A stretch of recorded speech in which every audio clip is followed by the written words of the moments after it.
നമ്മുടെ വീട്ടിലെ നെഗറ്റീവ് എനർജിയിൽ നിന്നും നമുക്ക് വീടിനെ എങ്ങനെ സംരക്ഷിക്കാം എന്നുള്ളതാണ്. ആദ്യം ഇതിന് ഏറ്റവും നല്ല ഒരു സാധനം എന്ന് പറയുന്നത് കല്ലുപ്പാണ്. അപ്പോൾ കല്ലുപ്പ് നമുക്ക് പല രീതിയിൽ ചെയ്യാം. ഒന്ന്, ഒരു പാത്രത്തിനകത്ത് കല്ലുപ്പ് കലക്കി അത് വെച്ചിട്ട് വീടിനകം മൊത്തം തുടച്ചെടുക്കാം.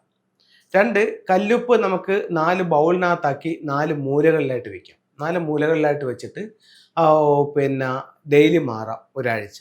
അത് കഴിഞ്ഞിട്ട് ഒന്നിടവിട്ട് ഒരാഴ്ച മാറാം. അത് കഴിഞ്ഞിട്ട് ആഴ്ചയിൽ ഒരു ദിവസം വെച്ച് മാറാം. അത് കഴിഞ്ഞ് അടുത്തത് ചെയ്യുന്നത് പൗർണമിയുടെയും അമാവാസിയുടെയും പിറ്റേ ദിവസങ്ങളിൽ ഇതിനെ കളഞ്ഞിട്ട് പുതിയ കല്ലുപ്പ് വയ്ക്കാം. അത് നെഗറ്റീവ് എനർജി മാറാനായിട്ട് വളരെ നല്ലൊരു ടൂളായിട്ട് ഫെങ്ഷുയിൽ കണക്കാക്കുന്നുണ്ട്. അടുത്തത് നമുക്ക് ചെയ്യാൻ പറ്റുന്നതെന്ന് പറഞ്ഞു കഴിഞ്ഞാൽ കുന്തിരിക്കം.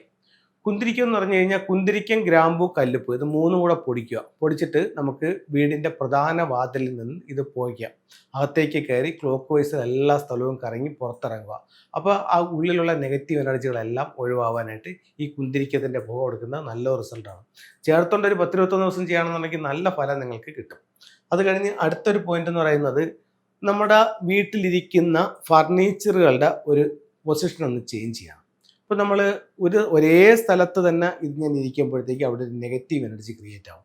അപ്പോൾ അതൊന്ന് മാറ്റി അങ്ങോട്ടും ഇങ്ങോട്ടൊക്കെ ഒന്ന് ചേഞ്ച് ചെയ്ത് ആ സ്ഥലങ്ങളെല്ലാം ഇതിൻ്റെ അടിയിലെല്ലാം നിങ്ങൾ നോക്കിയാണ് ഒത്തിരി വേസ്റ്റുകളും ഇതൊക്കെ ആയിരിക്കും. ഒരുപാട് വീടുകൾ നമ്മൾ നോക്കുമ്പോഴത്തേക്ക് കാണാൻ പറ്റുക ഇതൊന്ന് മാറ്റിക്കഴിഞ്ഞാൽ ചിലപ്പോൾ കൊച്ചുകുട്ടികളുടെ നോട്ട്ബുക്കുകൾ, പെൻസിൽ, പേനൊക്കെ ഇതിൻ്റെ ഇടയിലേക്ക് വീണിട്ട് ഒരുപാട് നാളായിട്ട് അങ്ങനെ കിടക്കുന്നതായിട്ടൊക്കെ ഉള്ളതായിരിക്കും.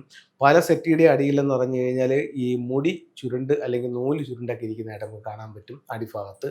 അപ്പോൾ ഇത്തരത്തിലുള്ള കാര്യങ്ങളെല്ലാം ഒന്ന് മാറ്റാനായിട്ട് ഫർണിച്ചറുകൾ, നമ്മുടെ കട്ടിലായാലും അതുപോലെ തന്നെ അലമാര, പിന്നെ ഡൈനിങ് ടേബിള്, ചെയറുകൾ, സോഫ സെറ്റുകൾ അതെല്ലാം ഒന്ന് അങ്ങോട്ടും ഇങ്ങോട്ടൊക്കെ ഇടയ്ക്കിടയ്ക്ക് ഒന്ന് ചേഞ്ച് ചെയ്യുന്നതും വീട്ടിലെ ഒരു കെട്ടിക്കിടക്കുന്ന എനർജി ഒഴിവാകാനും പുതിയൊരു എനർജി സൃഷ്ടിക്കാനും നല്ല ഒരു പരിഹാരമാണ്. അടുത്തത് നമുക്ക് പറയാനുള്ളതെന്ന് പറഞ്ഞു കഴിഞ്ഞാൽ വേസ്റ്റ്. വീട്ടിൽ കുന്നുകൂടുന്ന വേസ്റ്റ് എന്ന് പറയുന്നത് നമ്മുടെ സകല കാര്യങ്ങൾക്കും തടസ്സമാകും. ഇപ്പോൾ ഉദാഹരണത്തിന് നമ്മുടെ ടെറസിൽ വീണ് കിടക്കുന്ന ഇലകളുണ്ടല്ലോ, അത് അവിടെ കിടന്ന് അഴുകിയാൽ പോലും നമ്മുടെ ആരോഗ്യത്തെ പോലും അത് സാരമായ രീതിയിൽ ബാധിക്കും. അപ്പോൾ അങ്ങനെയൊന്നും കിടന്ന് അഴുകാൻ പാടില്ല. അതുപോലെ തന്നെയാണ് നമ്മുടെ വീടിൻ്റെ 4 ചുറ്റും ഉള്ള വേസ്റ്റായിട്ടുള്ള സാധനങ്ങൾ. നമുക്ക് പല സാധനങ്ങളും പല സ്ഥലങ്ങളിൽ ഇരിക്കുന്നുണ്ട്. ഇന്നല്ലെങ്കിൽ നാളെ പ്രയോജനം ഉണ്ടാവും എന്നുള്ള രീതിയിൽ പല സ്ഥലങ്ങളിലും നമ്മൾ സൂക്ഷിക്കുകയാണ്. അതെല്ലാം നെഗറ്റീവാണ്. ഇതെല്ലാം വീട്ടിൽ നിന്ന് ഒഴിവാക്കിയാൽ ഒത്തിരി റിസൾട്ട്. നമ്മുടെ പല തടസ്സങ്ങൾക്കും കാരണം ഇതാണ്. പക്ഷേ ഇതിലും വലിയ കാര്യം അന്വേഷിച്ചാണ് നമ്മൾ യാത്ര ചെയ്യുന്നത്. പക്ഷേ ആദ്യം നമ്മളെ വീടും പരിസരവും ഒന്ന് വൃത്തിയാക്കുക എന്നുള്ളതാണ്. അടുത്തൊരു പോയിന്റ് എന്ന് പറയുന്നത് ചില ടോയ്കളുണ്ട്. ഇപ്പോൾ നമുക്കില്ല കരടി അല്ലെങ്കിൽ പാവ അങ്ങനെയുള്ള ആൺകുട്ടി പെൺകുട്ടി അങ്ങനെയൊക്കെയുള്ള കുറേ ടോയ്കളുണ്ട്. അപ്പോൾ ഇത് കളിക്കുമ്പോഴത്തേക്കെന്ന് പറഞ്ഞാൽ അതിൽ ഒരുപാട് നെഗറ്റീവ് എനർജികൾ ഇത് ഒബ്സർവ് ചെയ്ത് വെക്കുന്നുണ്ട്. അപ്പോൾ നമ്മളുടെ അടുത്ത് കളിക്കുമ്പോൾ നമ്മൾ കരയുന്നതായാലും ശരി തന്നെ, നമ്മൾ വഴക്കൂടുന്നതായാലും ശരി തന്നെ, അങ്ങനെ പലതരത്തിലുള്ള എനർജികൾ ഇതിനെ സ്റ്റോർ ചെയ്ത് വെക്കുന്നുണ്ട്. അത് വീട്ടിലിരിക്കുമ്പോൾ പഴകിയത് വീട്ടിലിരിക്കുമ്പോൾ അത്തരത്തിലുള്ള ഒരു നെഗറ്റീവ് എനർജി അവിടെ സൃഷ്ടിക്കപ്പെടും. അപ്പോൾ ഇപ്പം ഞാൻ പറയുന്നതെന്ന് പറഞ്ഞു കഴിഞ്ഞാൽ ഇപ്പോൾ കൊച്ചിലേ ഉള്ള ഇതായിരിക്കും. ഒരു 5 വയസ്സുള്ളപ്പോഴോ 3 വയസ്സുള്ളപ്പോഴോ കളിച്ചതായിരിക്കും. കുട്ടിക്ക് ഇപ്പോൾ 20 വയസ്സുണ്ടാകും.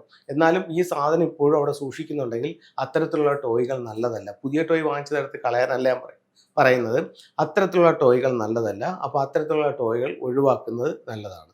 അതേപോലെ തന്നെ വീട്ടിലേക്ക് വരുന്ന നെഗറ്റീവ് എനർജിയിൽ നിന്ന് വീടിനെ സംരക്ഷിക്കാനായിട്ട് വളരെ പവർഫുൾ ആയിട്ടുള്ള 2 ടൂൾ എന്ന് പറയുന്നത്, ഒന്ന് പ്രധാന വാതിലിന് വെളിയിൽ മെയിൻ ഡോറിൻ്റെ മുകളിൽ ഒരു ബാക്കോ മിറർ വയ്ക്കുക. ലെഫ്റ്റും റൈറ്റും ഒരേ ഫ്യൂഡോക്സിൻ്റെ സിമ്പിൾ വയ്ക്കുക. വീട്ടിലേക്ക് വരുന്ന നെഗറ്റീവ് എനർജികളിൽ നിന്നും വീടിനെ പ്രൊട്ടക്ട് ചെയ്യാൻ ഇത് നല്ലൊരു സിമ്പിൾസാണ്. അതുപോലെ തന്നെ പ്രധാന വാതിലിൽ നിന്നും ഉള്ളിലേക്ക് കടന്നു വരുന്നതിന് മെയിൻ ഡോറിൻ്റെ നേരെ ഓപ്പോസിറ്റ് ക്വാൻ കുങ് എന്ന് പറഞ്ഞിട്ടൊരു സ്റ്റാച്ചു ഉണ്ട്. അത് വെക്കുന്നതും ഈ നെഗറ്റീവ് എനർജിയിൽ നിന്നും വീടിനെ സംരക്ഷിക്കാൻ നല്ലൊരു ടൂളായിട്ട് ഫെങ്ഷുയിൽ കണക്കാക്കുന്നുണ്ട്. നമുക്ക് ചില ടൂളുകൾ നോക്കാം. ഇതൊരു ബാക്വ മിററാണ്. മെയിൻ ഡോറിൻ്റെ മുകളിലായിട്ടാണ് ബാക്വ മിറർ സ്ഥാപിക്കുന്നത്.